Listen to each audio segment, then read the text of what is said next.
Halo rekan-rekan praktikum MP1, salam sejahtera bagi kita semua. Pada praktikum ketujuh ini, kita akan mempelajari mengenai analisis regresi sederhana.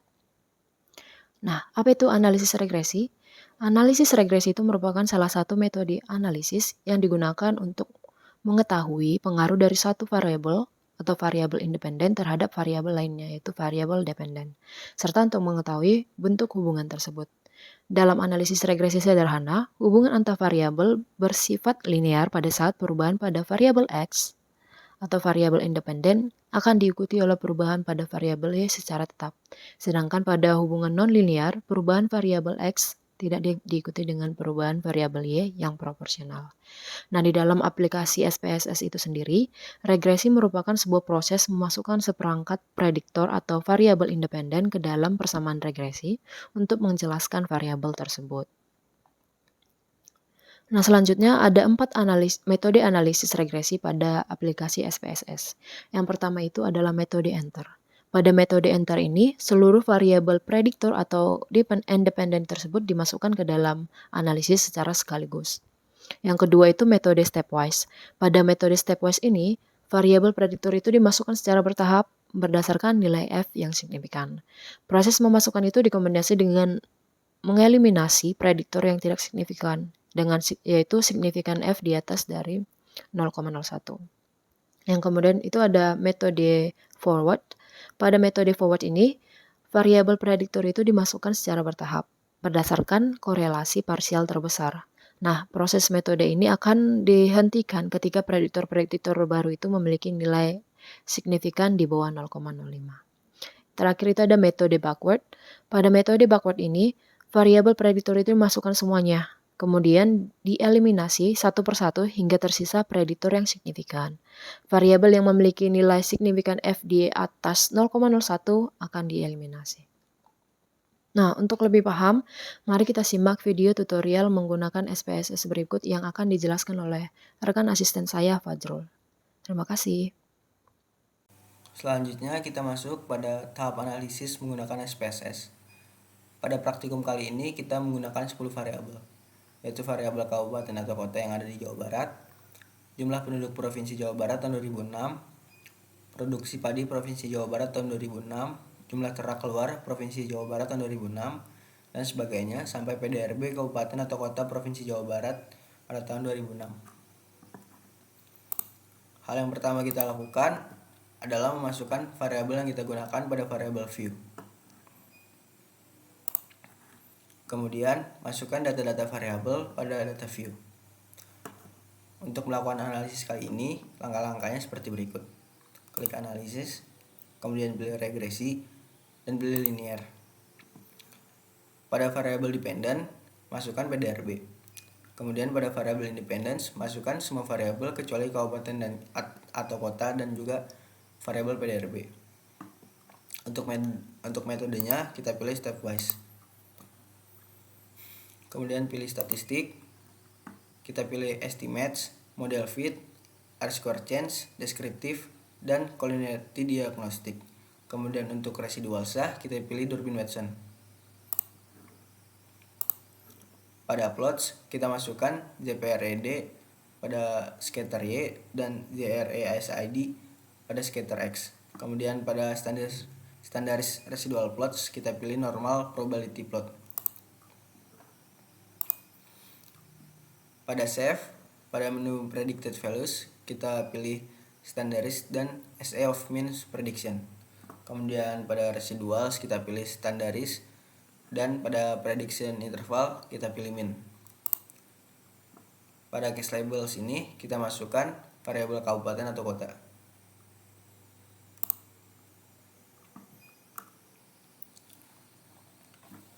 Setelah selesai, berikutnya kita melakukan analisis pada output SPSS kita. Pada tabel deskriptif statistik ini diketahui bahwa PDRB menjadi variabel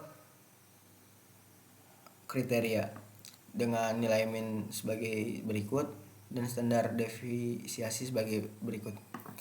Untuk variabel lainnya digunakan sebagai variabel prediktor. Kemudian kita melakukan uji korelasi dengan melihat percent correlation. Pada tabel ini dapat kita pilih variabel mana saja yang dapat digunakan menjadi variabel prediktor yang paling mendekati dengan PDRB dan bernilai di atas 0,5. Pada tabel ini diketahui bahwa variabel penduduk, variabel jumlah ternak, variabel jumlah unit usaha industri kecil menengah, dan variabel jumlah unit usaha industri besar merupakan variabel prediktor. Selanjutnya yang kita lakukan adalah uji kelayakan dengan stepwise. Pada tabel ini dapat kita ketahui bahwa terdapat dua model regresi. Model pertama yaitu hanya menggunakan jumlah ternak sebagai variabel prediktor. Sedangkan model yang kedua menggunakan jumlah ternak dan jumlah unit usaha industri besar sebagai model prediktor. Setelah itu kita masuk ke uji kelayakan dengan koefisien determinasi. Pada tabel model Sumer ini dapat kita lihat JSR square-nya lebih besar yang model 2. Hal ini menandakan bahwa model regresi yang kita gunakan adalah model 2. Kemudian kita juga dapat mengecek Durbin-Watson-nya, di mana apabila Durbin-Watson bernilai 0 sampai 1 berarti bahwa terjadi error secara sistematis dan terdapat autokorelasi yang bernilai positif.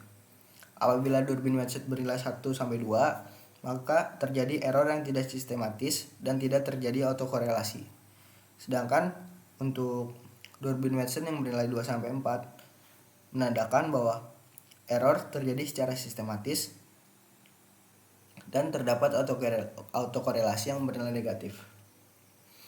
Pada tabel ini dapat kita ketahui bahwa nilai Durbin-Watson bernilai 1,8 yang menandakan bahwa error terjadi tidak sistematis dan tidak terjadi autokorelasi.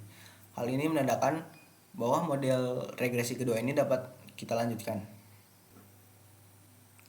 Kemudian kita masuk pada keberartian model menggunakan signifikasi UGF. Pada tabel ini dapat kita lihat pada kolom signifikasi ini, di mana kedua model memiliki signifikasi kurang dari 0,05.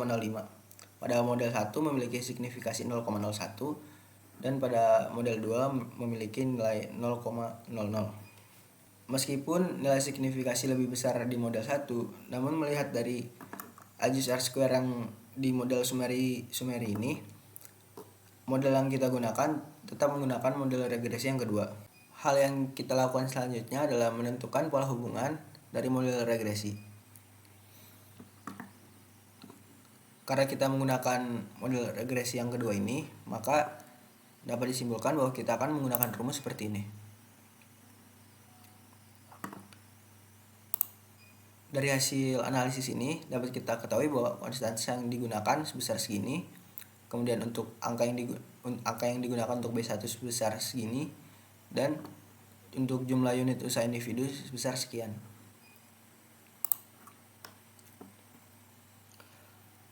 Hal ini mengartikan bahwa apabila terjadi kenaikan sebanyak 1% atau 1 kali dari jumlah ternak keluar, maka PDRB akan semakin meningkat sebanyak 23.378,86 kali.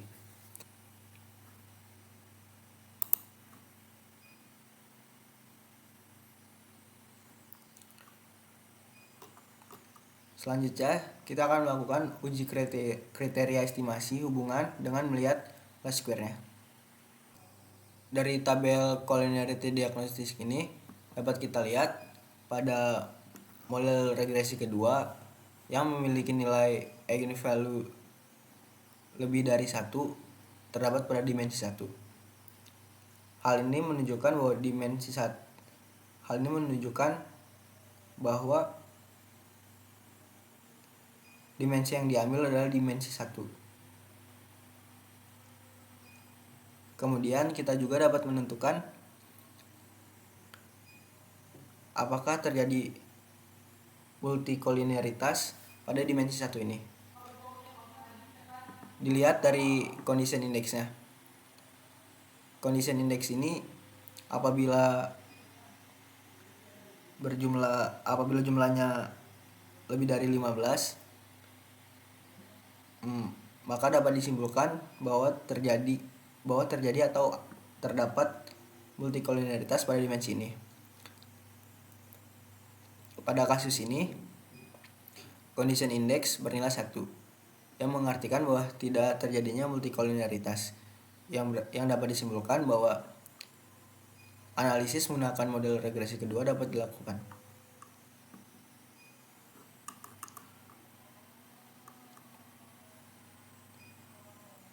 Kemudian pada scatter plot ini dapat dilihat bahwa nilai masing-masing objek pada masing-masing variabel tersebut tersebar secara acak di sekitar 0 dan tidak membentuk pola.